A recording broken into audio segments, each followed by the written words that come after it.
Hello అందరికీ. Wednesday night డిన్నర్‌లోకైతే పచ్చి జీడిపప్పులతో chicken curry చేసి దోస అయితే చేశానండి. చికెన్ కర్రీ ఒక్కొక్కసారి ఒక్కొక్క స్టైల్‌లో చేసుకుంటూ ఉంటాను నేనైతే.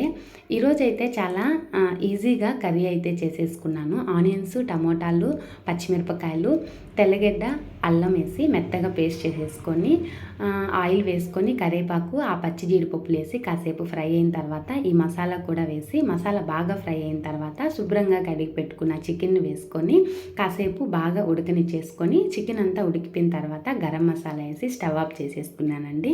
ఇంకా దోసలైతే పోస్తూ ఉన్నాను. నేను ఇంట్లో వంటింట్లో దోసలేస్తూ ఉంటే పిల్లలు హాల్‌లో పెద్దగా అరుచుకుంటూ ఆడుకుంటున్నారండి. మా వాడు కాసేపు కూర్చుంటాడు.